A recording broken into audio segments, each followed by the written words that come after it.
This tutorial explains how to factory reset an ASUS ExpertBook B1.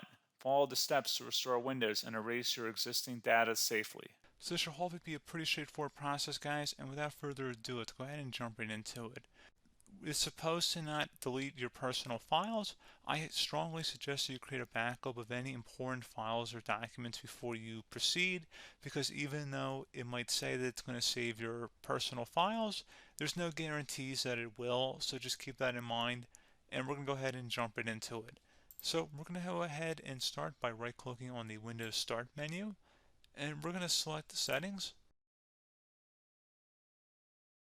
You want to select System, and then on the right side, scroll down until you get to Recovery.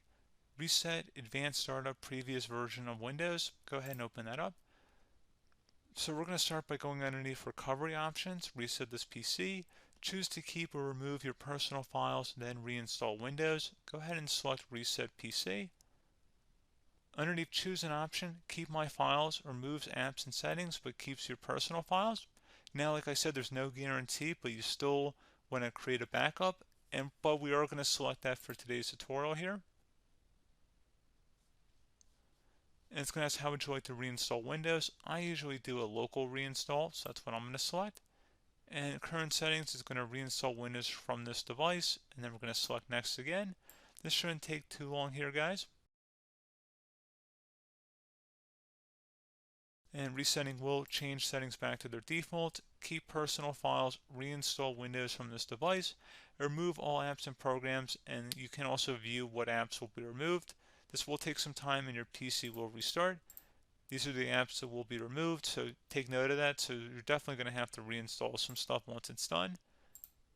So it looks like I accidentally closed out of there, so I'm just going to go back to exactly where we were.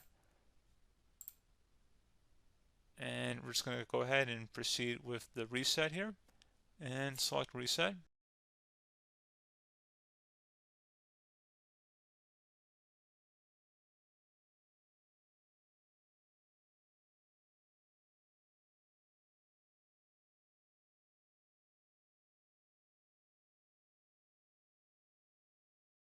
And there you go, guys. Should be simple as that.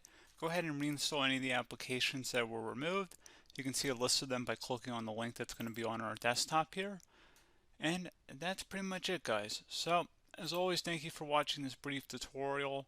Do hope I was able to help you out, and I do look forward to catching you all in the next tutorial. Goodbye.